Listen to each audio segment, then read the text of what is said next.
Chapter 3. By the time we leave the fields behind and pass through Dreamtown's gate, I almost forgot entirely about the conversation with Dr. Finkelstein. The twilight stars cast a cool glow over the stone and clay houses, bathing the cobblestone streets with a soft haze.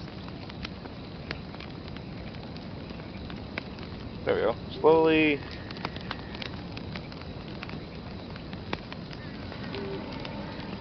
Slowly lilting voices emerged from open windows as parents sung lullabies to their children.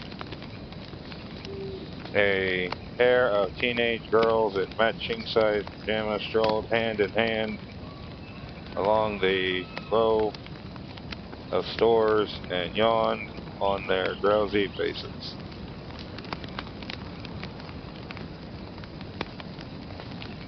I'm sorry, what? The yawns on their drowsy faces. When they spotted me and Jack, their eyes twinkled. Candy dreams and pumpkin petals. The first girl. What the fuck? Candy dreams and pumpkin petals. The first girl greets us in a rhyme, while the second one adds a magic night of frights and tales. People in this dimension are weird. The Twilight residents of Dreamtown are perpetually caught in a half-wake dream, but they sing-song way of speaking no longer sounds strange to my ears. Well, it sounds weird as shit to me. In fact, a bone-deep part of me recalls that I used to speak that way too. Salutations on this night, I answer as we pass. May your evetide slumber delight. Curiosity twinkled in Jack's eyes as he ducks his head to whisper in my ear, I'll never quite understood why everyone here speaks in rhymes. Thank you, Jack. You're the only normal one in this room right now. I slip my hand in his. It's simply their way. It's simply their way as through living in a dream. Moving on. Well, it's clear that Dreamtown residents adore you as much as I do. Everyone adores you as much as everyone does in Halloween Town. But I blush under the moonshine light of Jack's proud smile. It's kind of him to say, though I'm not entirely sure it's true. One of the vampire brothers and I often knock heads over the decorations, over the decor at the haunted bed and breakfast. The witch sisters grumble behind my back that my hair needs a good brushing. Still, as we near the governor's residence, the town people nod to me with lazy smiles, each of them welcoming me as an old friend, and my smile pulls so wide I fear my seams will snap. Okay, well, first off, you're the queen, so you can tell them to shut the fuck up, and people always want to talk about you on your back. That's just part of life. Best just to ignore it. In front of the Dreamscape Apothecary, a woman in star bursted. In starburst pajamas, speaks low intentionally with a man who wears clothes, give away the fact that he comes from the 4th of July town. Okay. Sequin? Yeah, that's sequin.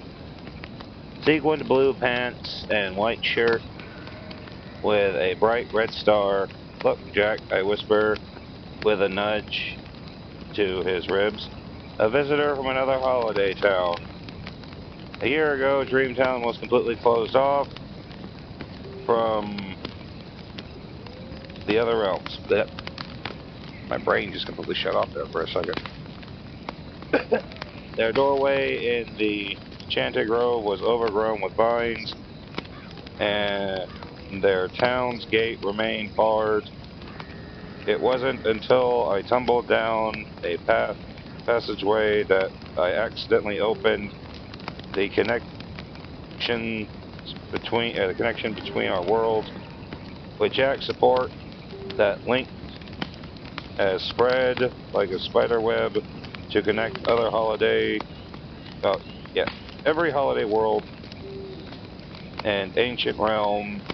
Now, it isn't odd to spot an Easter bunny hopping through Valentine's Town or a vampire sulking along the shadows of Christmas Town. That's a red flag. I guess it depends on how old the elves are. I fawn. I frown as the man throws his hands to the air. Does it look like they're arguing? But Jack doesn't hear me, his attention fixed on the shop selling tassel? Yeah, that word is tassel. A shop selling tasseled sleeping caps. As we pass other Dreamtown residents, I caught snippets of conversations about the mingling realms. Cupid's arrow finds its mark. True love begins with a spark. One man says to his wife about Valentine's Town, egg hunts in meadows and chocolate dreams. New life begins when blooms and sunbeams. A small boy murmurs to his mother. All over signs of new friendships between the realms abound. It isn't long before we reach a white stone house with a placard that reads Governor's Residence. Even before Jack can knock, the oak door is flung open inwardly. Sally, my parents' stitched faces beamed at us as they threw their downing arms around me. They both wear silk pajamas with midnight blue robes that surround me like cotton clouds. My heart leaps like a baby lamb. Their candle wax smell grips me in a familiar embrace, and I feel like a daydreaming little girl again. When I finally pull back, happy tears glisten at the corner of my mother's eyes. She smooths down a strand of my hair, blood red, just like hers. Her fingers are silky soft, against my linen temple. Hello, mother. So is Sally's Mama Mill asking for a friend here? My father thrusts his hand out to Jack. Jack, we're thrilled to have you back, my boy. I just lost my bookmark. Greta, Albert, Jack heartily shakes my father's hand, then my mother's. We're overjoyed that you invited us to visit for our anniversary. I press my hand to the blue thread seam over my heart, overcome with joy to see my parents and my husband embracing one another so lovingly. They make small talk about the Dream Sand Factory's production, and then my father rests his broad hand on my shoulder. Everyone is happy to have you back, my dear, darling. My heart squeezes as I recall all the kind, sing-song greetings we received in Dreamtown until a bald-skulled and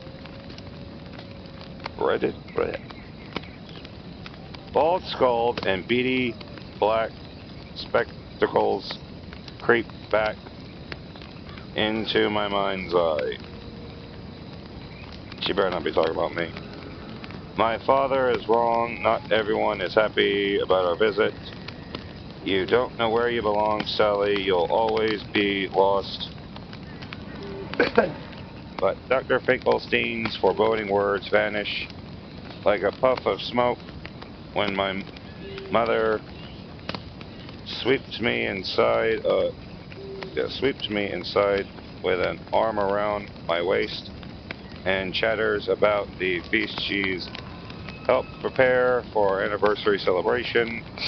They escort us to the dining room with its glistening painting mural overhead of the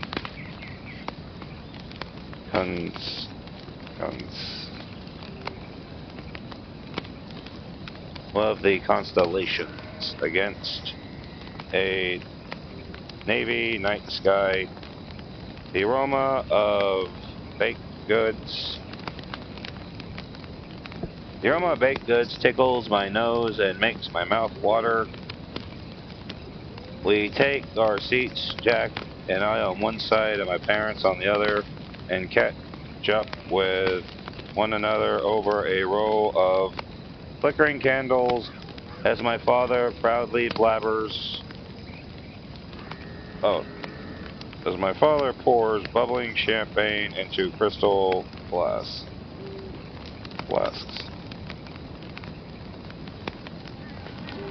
Okay, the word is crystal flutes, but I've never heard of that.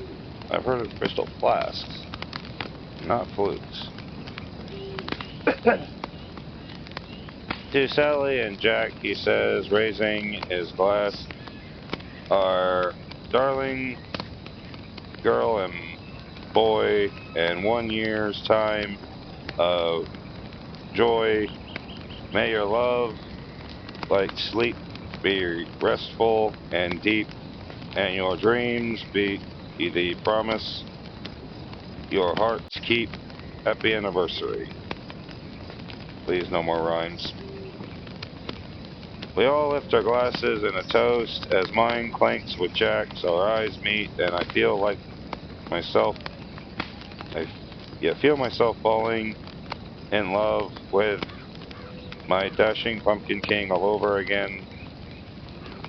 The corners of his eyes tip down tenderly. I love you, Sally. Oh, Jack, I love you too. More than... I'm distracted when a girl enters through the doorway with a tray and brings to serve us. Tray and begins to serve us. She looks to be around 13 or 14, and she's a ragdoll like me. only slightly older than I was when Dr. Finkelstein stole me. My spider-leg eyelashes tapped against the surprise, tapped together in surprise. Yep. Other than my parents, she's the first ragdoll I've seen in Dreamtown. Most ragdolls live in the human world as companions for slumbering children. Wait, weren't all the residents of Dreamtown ragdolls in the previous book? I'll have to go back and double check that later. I'll just listen to my audiobook, or my podcast, whatever. The girl has straightened back hair, chopped slightly at her chin, and she taps her head, tilts her shyly, so that a chuckle falls over her right eye. What the fuck did I just read? Okay. She tips her head slyly so that a chunk falls over her right eye. She has a seam straight down the center of her face and another one curving along her jawline so that the two intersect at her chin's peak. She has big round eyes dotted with moss green irises and red patches sewn onto the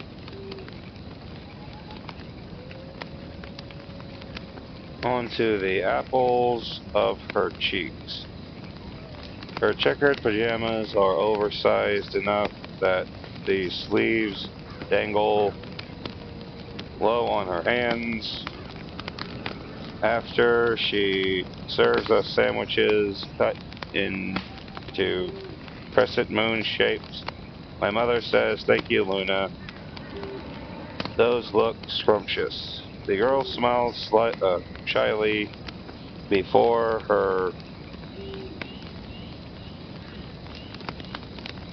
behind her curtain of hair.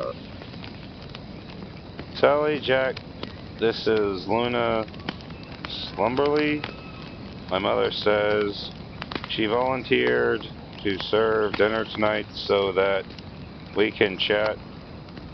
She spent the entire week with us, and it's been delightful.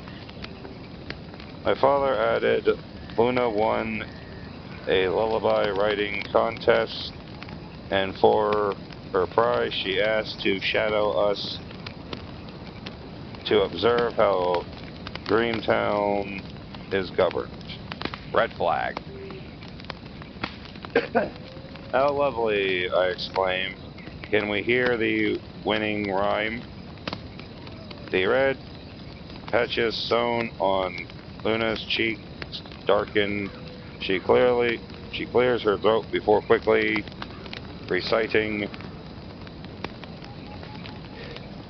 "In sweetened cookie towns where clouds puff like cream, lives a baker's apprentice with a heart-filled dream. By dawn, she would frost. By dusk, she would knead. For the goal of her work was to one day lead. The town's cookie queen was known to exclaim, pish posh, those confections of yours all taste the same." The baker nodded at crumbled castle after toasting all night. Her mocha macaroons were new, and the queen's heart took flight. In the young bakers, a success I see, for the cookies are magic. She shall rule after me.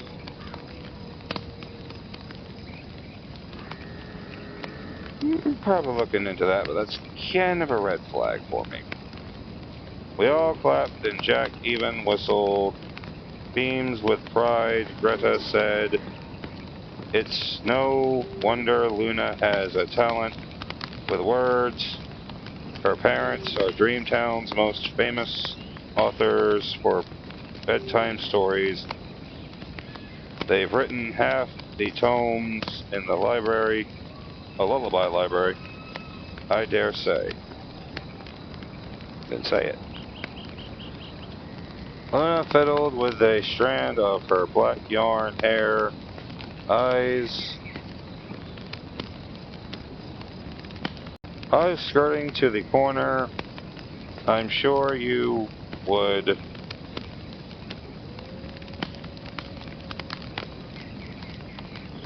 recognize some of their stories. You do tell bedtime stories in Halloween Town, don't you, Sally? Her eyes widened, and she quickly corrected herself. I mean Queen Sally. I chuckled softly. Just Sally is fine. And yes, we certainly do. Though they're more to keep our children, to keep our little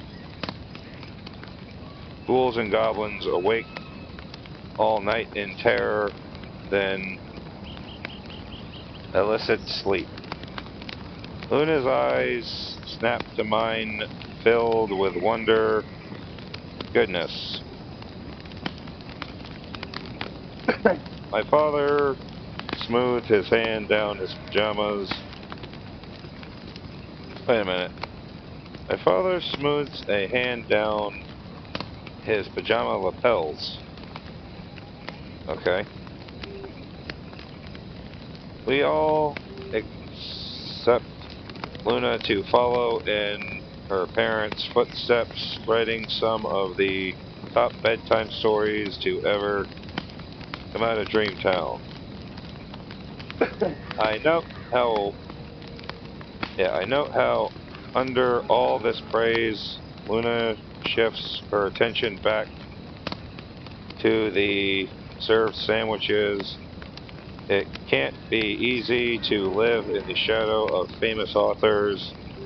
I know my parents mean well, but I wonder if it's fair to Luna to weigh down her cotton shoulders with such a burden at her young age. Clearing my throat, I pick up my fork and say, I have no doubt she could given her talent with words, but there is much a person can do with such a gift. For example, your lovely rhymes remind me of the spells I wrote. Oh, fuck. Luna's stitched lips pulled taut with a sly smile. Her gaze flickered curiously to me as she clutched the empty tray. Clutched the empty tray and angled back towards the kitchen. Do you really think so? I've heard all about your powerful spells. It's almost impossible to imagine like a magician stepping right off the pages into real life. Yes, I do think so. I chased her glaze. I chased her glaze until I managed to snatch it. Then give her a warm smile. Her candied apple cheeks gleam as she disappeared back into the kitchen. The smile on her face, impossible to miss. My parents turned to Jack to ask how Halloween Town's preparations are proceeding, and while I listen in with a polite smile, my curious mind is still on the ragdoll girl. When I was her age living in Dr. Finkelstein's lonely house, I thought I was the only one of my kind. I kept it to myself around the Halloween Town residents, too timid to join in their revelries, always hanging around the outskirts of the crowd like a black cat sulking through the shadows. What would I have given to know there were others like me, that I could be more than an old man's soup stirrer and floor sweeper? Sally dear, my mother said in concern, aren't you hungry? You haven't touched your meal. Oh yes. I picked up my fork and knife again. Everything looks positively dreamy. And indeed, besides the crescent moon sandwiches, there are fluffy cloud fluffy cloud mashed potatoes, dumplings, soft as feathered pillows, stardust cake, and moonbeam muffins with curdled cream. As we dine, my mouth fills with the delicious flavors of the floral herbs and sugar plums. On our way here, Jack said, making conversation, we saw some visitors. Have you had many tourists from the other towns? Dozens, my father answered proudly as he refilled our glasses from a crystal decanter. And not just from 4th of July town, we've had leprechauns, Christmas elves, and even visits from Queen Ruby Valentino just last week. She gave us excellent suggestions for adding romance to lovers' dreams. My mother chimed in, my heart puffed up with excitement. Ruby is a dear friend of mine. I'm sorry I missed her. I haven't seen her since the All Realms gathering. My parents hosted the gathering last spring here in Dreamtown. Since Easter Town and 4th of July Town were busy planning for their up-and-coming holidays, and the rest of us were exhausted from recently holding our own celebrations. The gathering was 3 delightful days of cocktail soirees and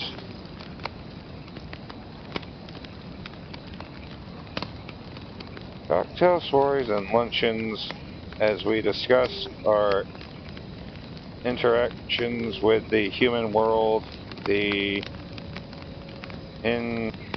inclement weather around our expected holidays, and the challenges of leadership. I was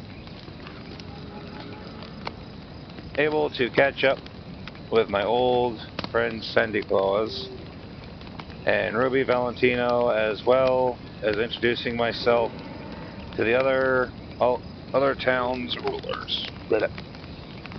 It's a long chapter. All in all, my mother says the gathering was resounding success, with the exception of one quarrelsome guest. Hang on.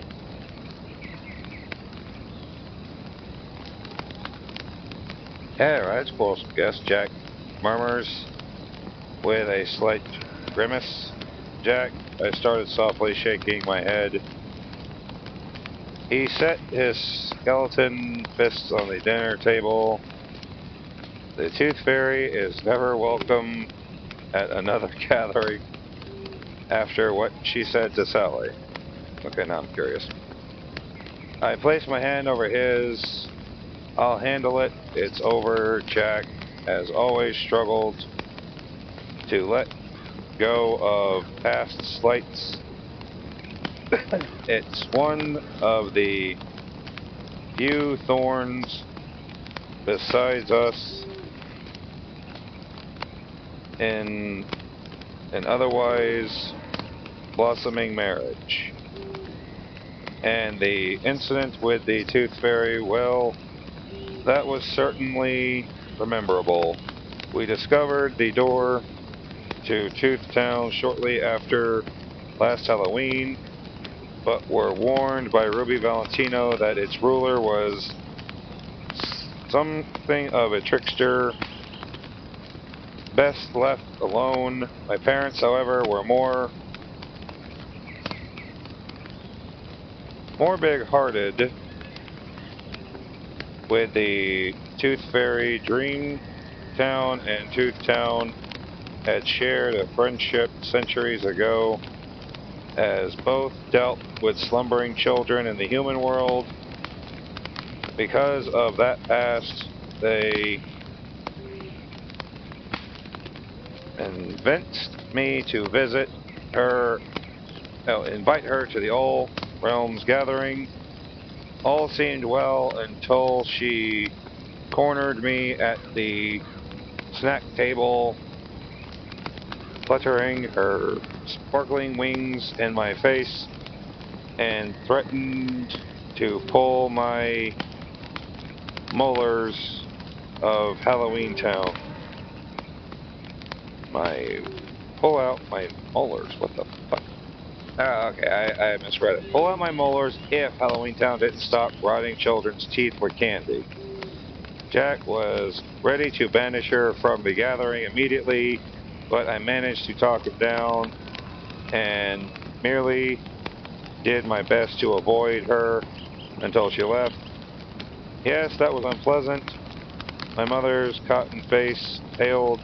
I'm so sorry again that I convinced you to give the Tooth Fairy a chance. We'll never have problems with her. Yep. We've never had problems with her ourselves. Regardless, the gathering has led to so many wonderful things. Do you know that since then we've paired with Santa Claus to produce special Christmas-themed dreams in December? We think the partnership will be a great success. Truly, that's marvelous, Jack declared, leaving behind his ire and in about face that only my enthusiastic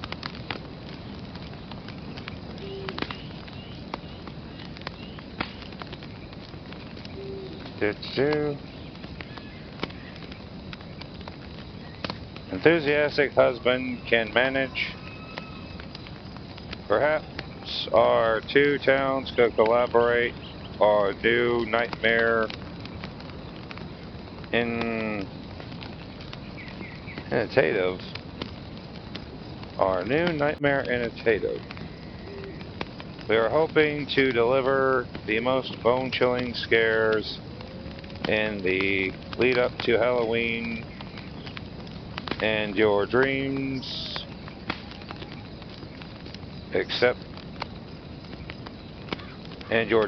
experts could help would be invaluable. My mother chuckled as she wags a finger at Jack. Now, you know where. Okay, that's what it is. You know we prioritize good dreams here, Jack. Thought I suppose an exception could be made in light of Halloween. Say one song a night of frightful nightmares. I probably completely misunderstood that, and I apologize. It's a deal, Jack announced. I clasped my hands together in front of the puffy raffle chiffon dress. Yeah, puffy ruffles of my chiffon dress. I'd love hearing about all the collaborations. It's just what I hoped would come out of the gathering. Jack's crooked teeth flashed proudly as he rests a hand on my chair's back. Sally has done an exceptional job bringing the realms together. No one else could have done it. Hear, hear, my parents agreed. I need water. With all this merriment in the air, I don't want to dampen the mood, but there's one question that has been poking at thorns into me for the better part of the evening. Clearing my throat, I say, I noticed that man from the 4th of July town and one of the residents were arguing. My parents exchanged looks that make my throat feel tight. Is something wrong? I asked. No, my dear, my father said, reaching over to pat my hand. It was more a minor hiccup, shall we say. Some visitors from 4th of July town were a bit too enthusiastic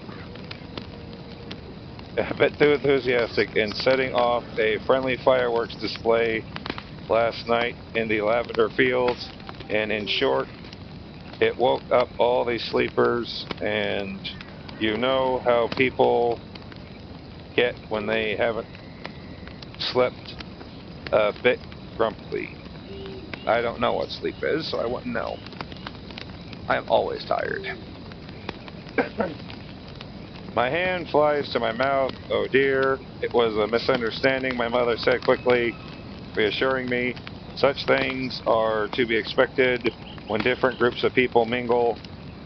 We each have our own culture and traditions. I'm sure you heard about what happened when the rabbits of Eastertown visited St. Patrick's Town and ate all the shamrocks. My eyebrows lifted like the undead raising from the coffin. I shake my head. The rabbits didn't realize that they were only supposed to eat the grass. My father explained the leprechauns had to replant a whole shamrock crop. Oh no, my insides feel suddenly lump as thought of over enthusiastic children playing me too rough. This is my first time hearing about those unfortunate incidents. As the Pumpkin Queen, I've worked hard to extend welcoming hands to the other realms, the other realm leaders, and now I feel sick to think my efforts might have backfired. Old insecurities creep back like pond slime on my fabric skin. What if Dr. Finkelstein was right? Maybe I'm not suited to wear the crown after all.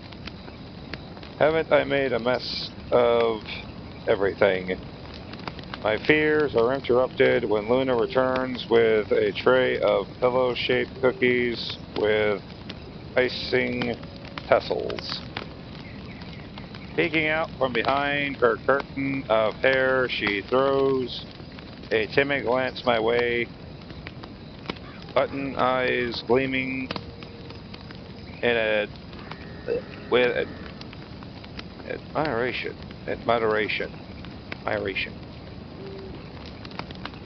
I run my napkin over my mouth, reminding myself that it's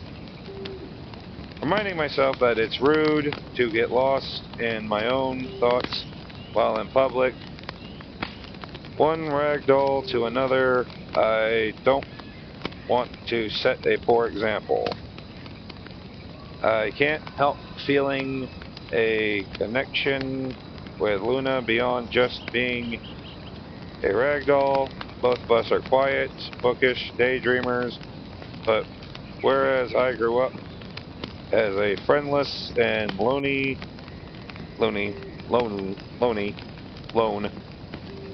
daisy in a graveyard, Luna has every chance to blossom. Besides, I tell myself I'm not some lost stray cat hiding in the shadows anymore. Dr. Finkelstein was wrong. I am the queen. I am exactly where I belong, with my family and Jack, who completes me? Yeah, completes me in ways I didn't know possible. I can fix these misunderstandings, I announce confidently. As a matter of fact, I already have an idea how Jack would do. Jack, what do you think about hosting a cultural exchange program between the realms? We can start by inviting delegates from each world to Halloween Town, or exhibition, so that we can share our traditions with them, and later they can do the same for us. I believe that has the potential to solve a lot of problems. A fantastic idea, Jack says, but then his eyes sunk deep down at the edges. Although Halloween is only 2 weeks away, are you sure that's enough time to plan next exhibition? Oh yes, I answer, tucking my napkin back on my lap. In fact, it's the perfect time because we'll have our holiday decorations prepared to show everyone. Jack's bony hand clamps mine on my lap. Then I shall help you however I can. I beam back at him. My parents, however, exchange worried looks again. Sally dear, my mother starts. Do you think you might be overdoing yourself? These efforts to unite the realms are commendable, but she darts a glance towards my father, who places his hand over hers. But we're afraid you're wearing yourself too thin. Ragdolls can't be patched up. Ragdolls can't be patched up and mended forever, you know. I reach for a pillow cookie. I reach for a pillow cookie. Mother, I'm fine. My father tugs absently at his loose threads on his pajama sleeves. You've only recently learned about your history here in Dreamtown. You're coming to terms with the challenges of being the new queen, not to mention the awful time spent with Dr. Finkelstein. He clears his throat and rests his hand on the table. What I'm saying is, do you think you feel such a drive to unite the realms because, perhaps, do you feel entirely at ease with all your own various roles? The cookie slips out of my fingers and clatters onto the floor. My heartbeat kicks up, almost painful. I hurriedly scoop my chair back to pick up the crumbles. It crumbles, but Luna beats me to it, scooping the mess up in a napkin. Oh, thank you, Luna. I can't hide my nervous distractions. You're a gem. My parents are lucky to have you helping them for a week.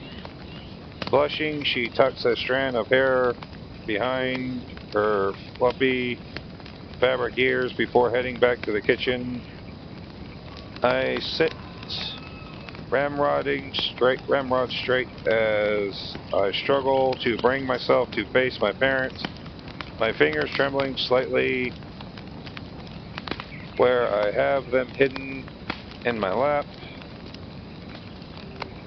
My parents look at me expectantly. That's nonsense, I declare as firmly as I can through my heart.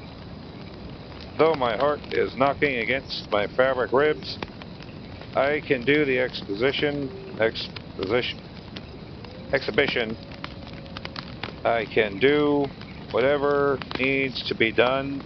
Sweetheart, no one can do everything. My mother said. Jack, too, is staring at me now. I think I'm having a full-on fucking stroke. Grasping my hand slightly under the table, I blurted out, well, of course not. I'll have help. I have been thinking of taking on an apprentice, and I know just who. My parents' sewn-on eyebrows lift up in unison. Oh?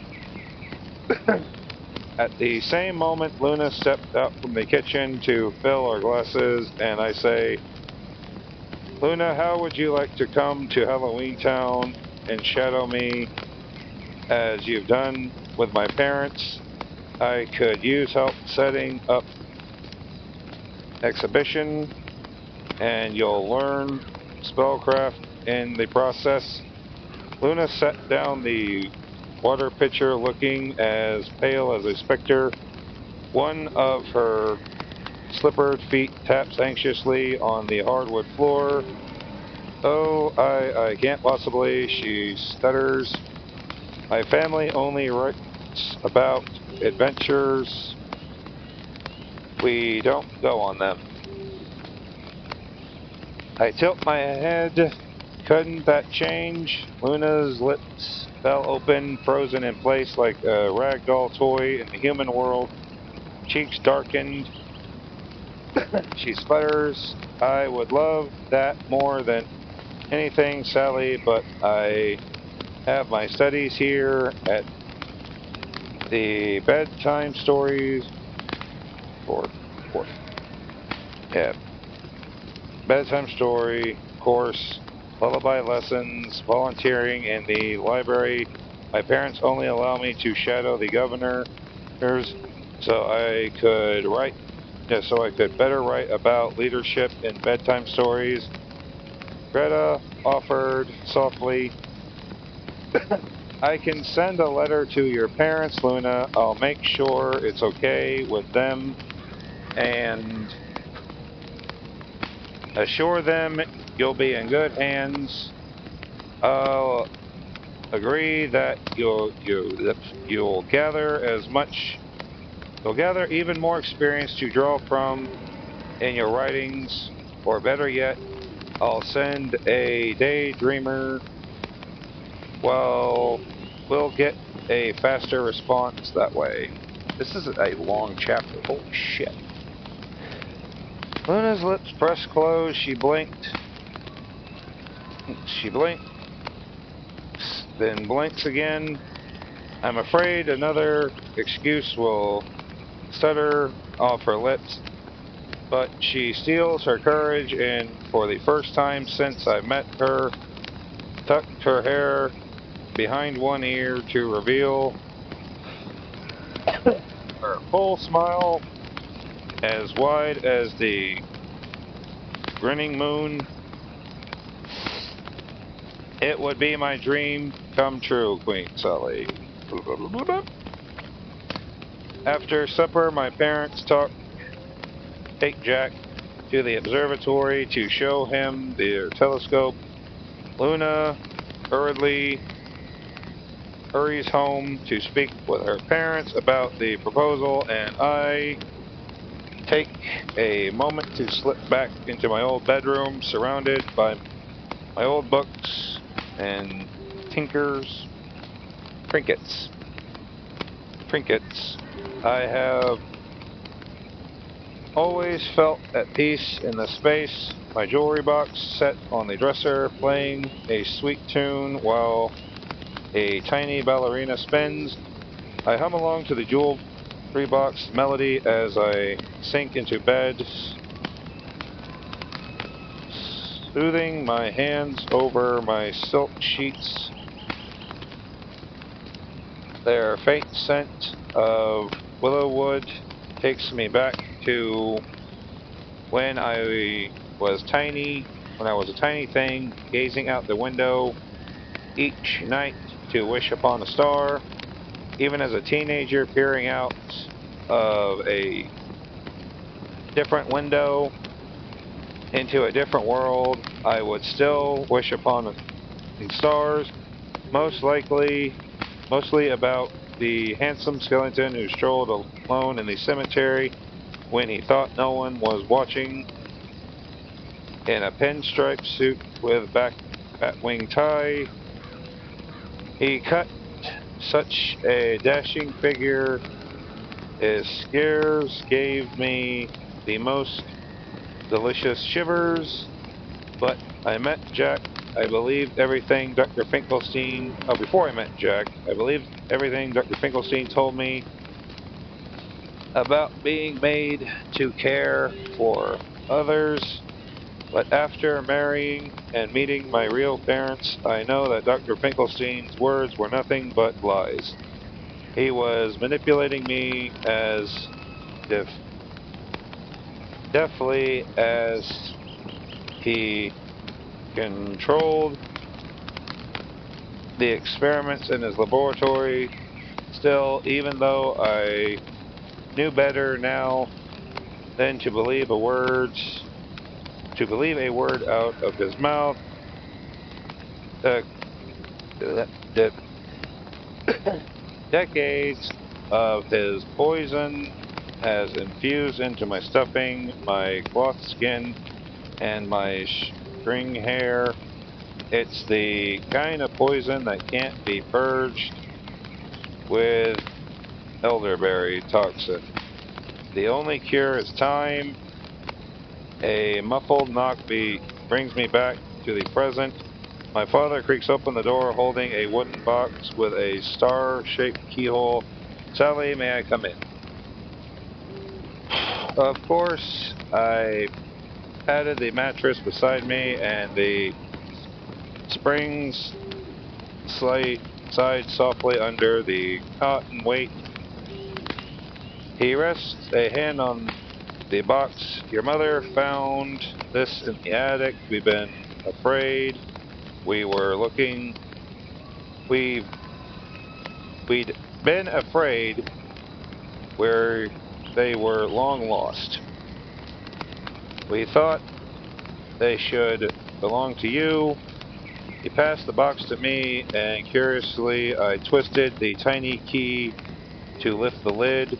Inside are stiff pages, each covered with a child's artwork, watermark ink steeped from dark brown tea, shows six figures wearing boxy pajamas. In the first painting, there's a mother with a long red hair, an oversized blue seam over one eye, and a father in a midnight blue robe.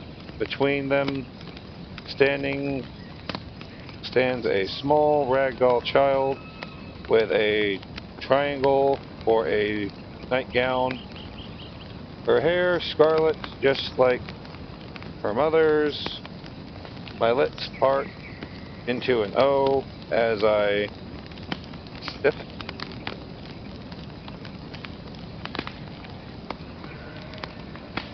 Hang on, I just lost my voice. There it is.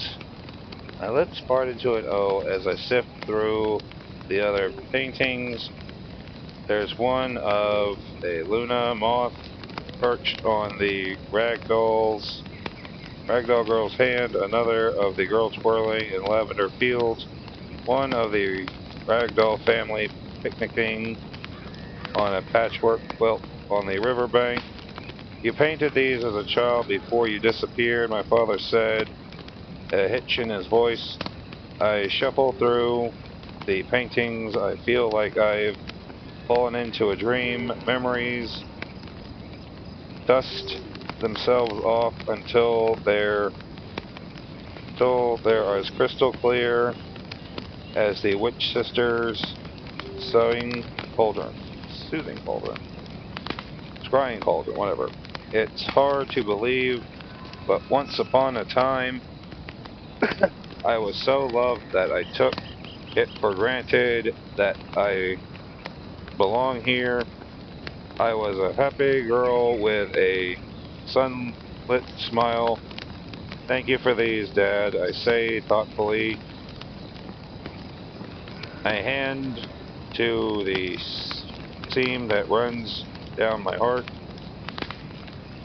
He pats my knee fondly. You know, Sally, your mother and I are getting older. We've been the governor of Dreamtown for so long that for as long as anyone can remember. He picked up the painting of our family on the picnic and glanced at it wistfully. When you were little, we hoped you would one day take over the role. I blinked hard a few times, but I'm the Pumpkin Queen. He let out a low, exhausted, long exhale and ruffled the salt and pepper thread of his beard. That may be true, but this is your real home. You saw how happy the Dreamtown residents were to see you back. The truth is, we need you. You're needed here. My stomach sloshes as as though I've drunken pond water, thinking my father's and to pull in a deep breath all the way to my fabric ribs and tell him I can't possibly give up my role as Pumpkin Queen. Besides, taking over Dreamtown Governor would take away from my efforts to establish better relationships between the realms. With this new exchange program on top of the haunted bed and breakfast and the cafe I've organized, the annual all realms gatherings, and all my other duties, I don't see how I would have the time. His shoulders raised and fell with a resigned breath. That's exactly what we meant when we said you were stretching yourself too thin. Being governor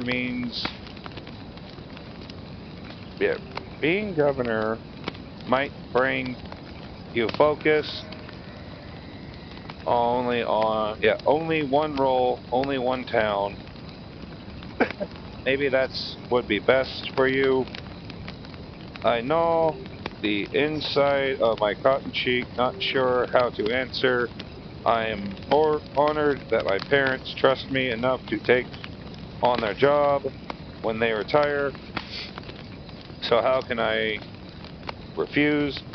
I am originally from Dreamtown. This was my bed. This was my home. I can't just ignore my duties, but in a way, the scenes captured in the watercolor paintings feel like someone else's life. Halloween Town is the only home I've ever truly known. Whether or not I belong there, I grew up to admire it. The Black Cat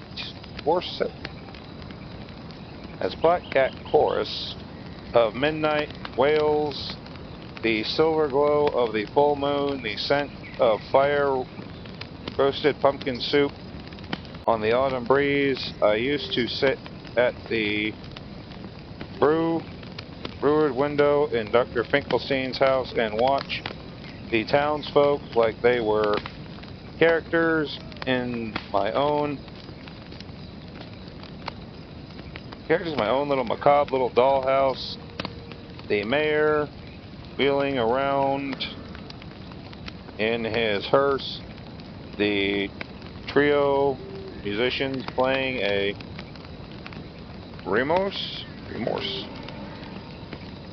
morose melody, the corpse family bringing in the pumpkin harvest with their lumbering grunt and rattling chains. They all became such dear characters to me, even if half of them never knew my name. And so, when I married Jack and became the Pumpkin Queen, it meant everything that they embraced me. There were bumps along the road, of course, but now I'm traipsing around the macabre dollhouse village with all of them dancing, delivering potions, making queenly proclamations. Even now it brings tears to my eyes. I want to hold on to this beautiful feeling of belonging for all eternity, and yet there's still a bitter waft of truth to Dr. Finkelstein's words. Ragdolls are supposed to be the opposite of frightening, so how can I ever truly be queen of Halloween Town when I'm not the one thing where we all know for scary? I'm not the one thing we all know for scary. I don't howl, I don't bite, I don't have sharp corkscrew claws, and so, to make up for that shortcoming, I have twisted myself to be everything else to my town, not just queen, but the seamstress for the Halloween costume, manager of the haunted bed and breakfast, and the town's cafe, hosts of the All Hallows Eve ball, and the Halloween co-organization with Jack. Maybe if I can prove that I'm the string holding the town's fabric together, then they won't see how forfeited I am. When it's time for Jack and me to say our goodbyes, I feel no more certain of my place than I did after running into Dr. Finkelstein. Thanks to Jack, thanks my parents profusely pampering. What the fuck am I saying? Yeah. Jack thanks my parents profusely pumping their hands with the spindling arms and the groove of 7 trees. Una is waiting for us with a small leather suitcase, a jar of dream sand, and a fresh pair of checkered pajamas. I beam. Your parents already agree. Damn. She bounds on her toes, head bobbling enthusiastically. Greta's daydream convinced them she didn't mention anything about the spells, thank goodness. Only reminded them that the best stories come from the real life and that I needed to well live. I heartily agree, Jack said with a wink, and I must also recommend dying.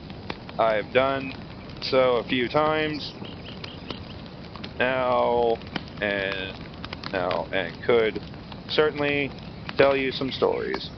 Una giggles behind her cloth hands. Jack opens the doorway to Halloween Town as a chilling breeze circles my ankles. The 3 of us plummet into the moonless dark. Okay, finally this chapter is over. Holy crap. That felt like it took forever. That's the end of chapter 3. I'll see all of you in chapter 4 later. I hope this loads.